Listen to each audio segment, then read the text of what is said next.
bring in some other information about it, and we'll see what the Lord has to do. We're going to talk about Psalm 63 this morning. Psalm 63, verses 1 through 5, is going to be up on the screen. Oh God, you, God, are my God. Earnestly I seek you. I thirst for you. My whole being longs for you in a dry and parched land where there is no water. I have seen you in the sanctuary and beheld your power and your glory, because your love is better than life. My lips will glorify you. I will praise you as long as I live, and in your name I will lift up my hands. I will be fully satisfied as with the richest of foods. With singing lips, my mouth will praise you.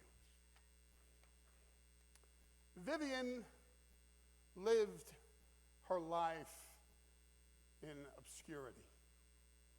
Born in the Bronx in 1926 from French and Hungarian parents, Vivian spent her childhood moving back and forth from Europe and the United States. When she was 25 years old, Vivian returned from Europe to New York City with a new love for photography, a hobby that she had taken up. And she would find frequent inspiration to take her pictures in the streets of New York. Vivian left New York for Chicago, where she would spend the rest of her life as a nanny and caregiver for two families in the Chicago area. Taking the children out or meeting them to walk them home, walking them around the city, opened up all kinds of opportunities for Vivian to do what she so passionately loved to do, which was take pictures. It was her heart's passion. Everywhere she went, alone or with the kids, she would take Brownie. That's Brownie. That's an old Brownie camera, Kodak Brownie camera. It's basically a cardboard box with a very, very, very cheap lens. It's got really no aperture, no focusing that you can do too much. It's basically a cardboard box. It is about as rudimentary as you could get. Had a fixed lens, no shutter speed, no aperture adjustment. Vivian eventually upgraded to a Rolleiflex. Hope I'm saying that right. Maybe Rory knows. Rolleiflex, which was a great improvement. Have you ever seen one of these, Rory? Yeah, cool. You have one. I should have known that. Tell me if what I'm saying is true. It's a great improvement over the Brownie, although it's still primitive compared to a modern SLR, mirrorless, or medium format camera. Is that true? Rory? Yes, okay. Vivian was in love with her new camera, and she went out to take pictures every chance she got. And she took thousands of pictures in the streets of Chicago. Many, many, many thousands of pictures. But amazingly, here it is. It's the punchline. She never showed anybody one of her pictures. Not one. Not the families that she worked for. She didn't have any family of her own there. All she had was the families that she worked for, never showed them any of her pictures.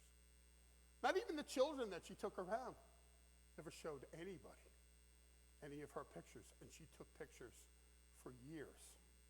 The only reason we know about Vivian's photography is because a storage locker of hers was auctioned off to pay her debts after her death. Vivian's locker contained a massive collection of close to 100,000 negatives and slides that she stashed away during her lifetime. And when people started to look at them after they were recovered, they were stunned, absolutely stunned by their wonder, their honesty, their beauty, their sadness, their creativity, Here's some of her pictures. The realism. She took pictures of the famous. She took pictures of the sad, the broken. She took pictures of the rich, the poor. She took pictures of everyone she came across in Chicago. And she documented so much of what was going on during that era. And eventually, these pictures made their way to people who could catalog and publish them. This last picture is Vivian herself. She wanted to take a selfie. You know how she did that? She would have to take a picture of a mirror to take a selfie or a window. Many people who have now begun to catalog her work consider her to be one of the greatest street photographers in American history in the 20th century. One of the greatest street photographers in the 20th century. They look at her work and they find it stunning.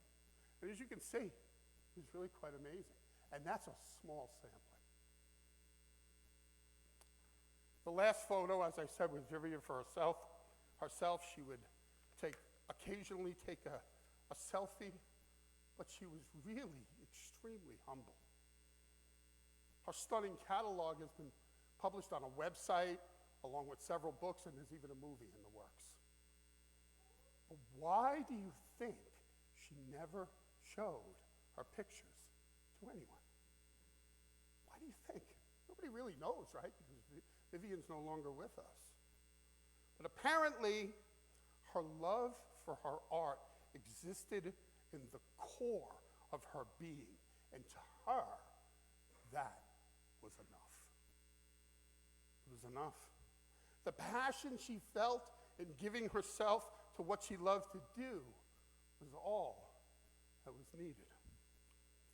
There is a purity about that kind of love, that kind of passion. This kind of pure love, this kind of passion is not valued too much in our culture today, I don't think. Everybody wants to be an influencer today, to be known, to be famous, to be followed. It's all about the subs. Who knows what I mean by that? The subscriptions on social media. People today desire to have their opinions, their talents, their fashion taste, and their fashionable lives fully envied by a whole host of their followers, desired by them and appreciated by them. And it would be unthinkable today to have that kind of burning passion and stunning talent that Vivian had and keep it to yourself. It would be considered pointless today. Because for people today, that single focus of a burning heart, that passion to love something so deeply, that's the goal, and not the expression of it, but that's the goal. For them to have those talents, to have that ability, to have that passion, is only a means to an end in our society today. The end is fame. The end is followers. The end is subscriptions. Fame and money are the goal. To be envied is the goal.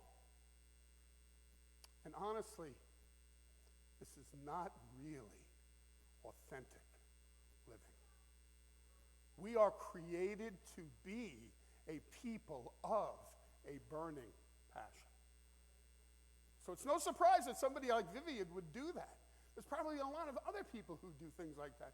They work inside of their burning passion. Why? Because we were created to be a people like that, a passionate people, to have something so profound and so real in our core, a single-minded focus, a people who will, to use my sermon title, will the one thing.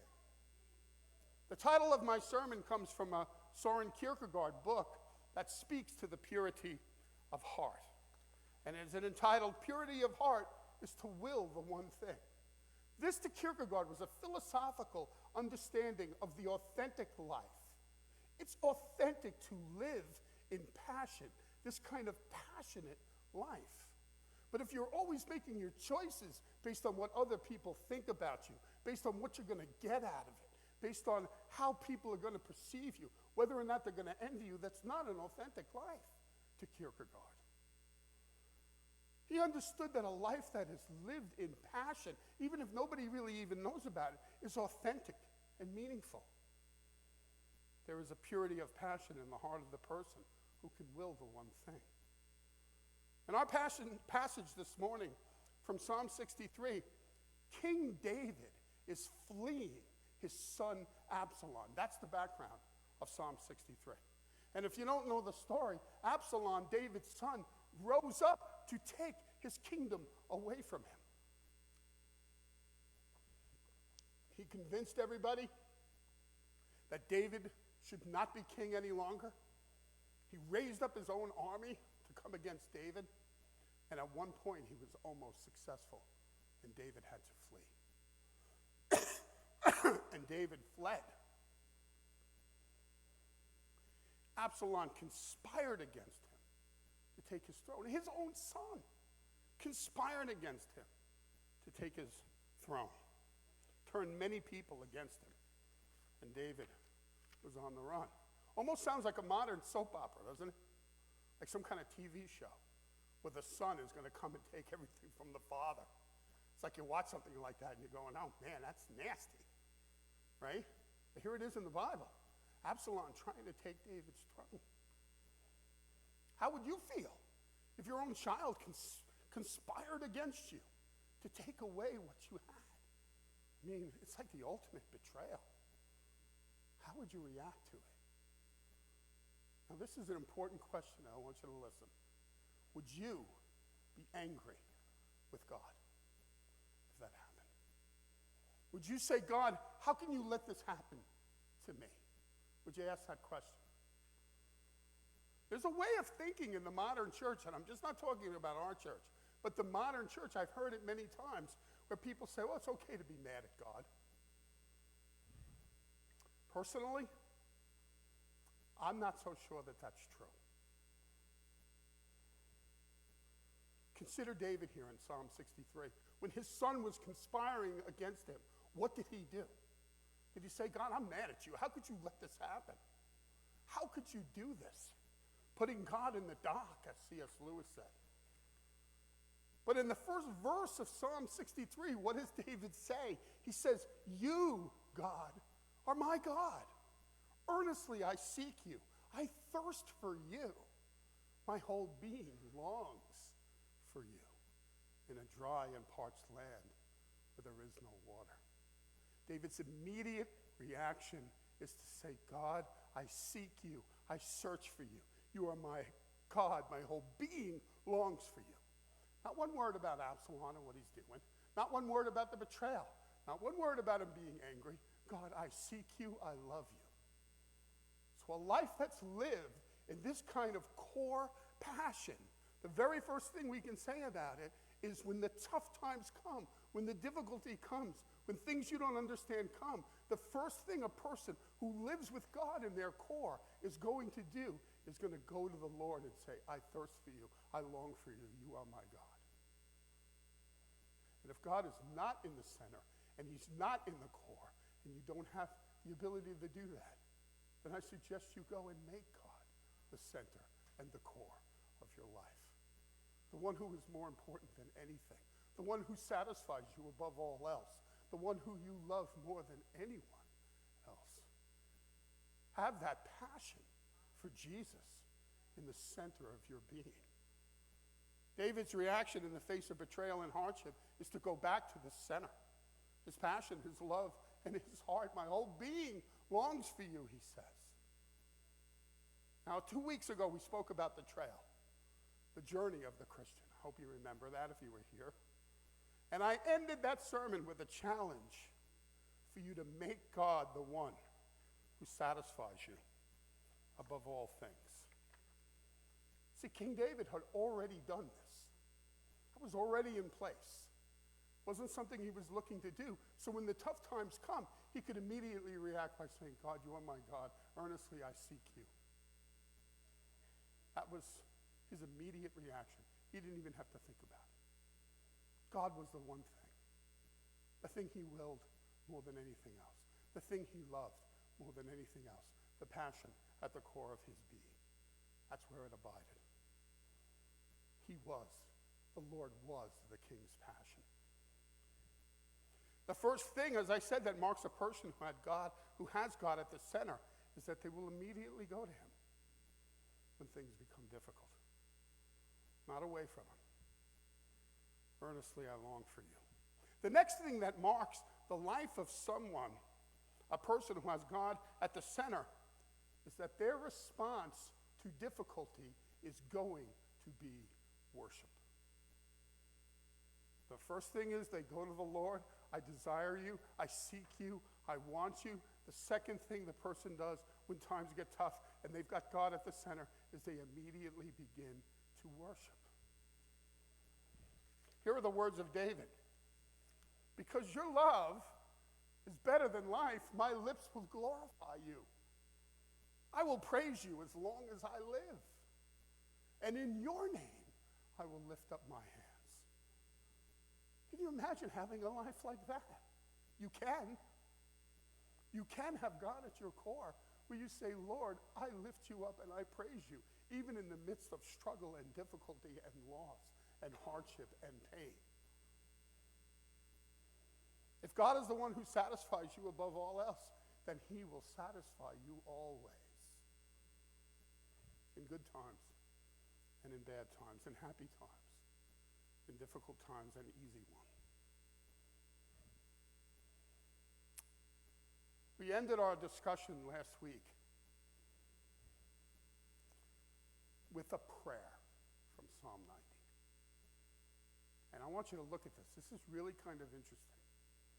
Because in Psalm 90, it's a prayer. In Psalm 63, it's an established fact. In Psalm 90, it's a prayer. In Psalm 63, it's a done deal. In Psalm 90, the psalmist prays and said, Lord, please satisfy us in the morning with your unfailing love. Be our satisfaction. Be the one who we come to, and we have everything that we need. Be that one, that we may sing for joy and be glad all of our day. That's a prayer. Maybe you're praying that prayer. That's a good thing. Go ahead and pray that prayer. Take it home with you this morning. Pray that prayer. Say, God, satisfy me every morning with your unfailing love, that we may sing for joy and be glad all our day. David did not have to ask God to satisfy him, as was done in Psalm 90. He didn't have to pray that prayer. It was not a request for David. It was his reality.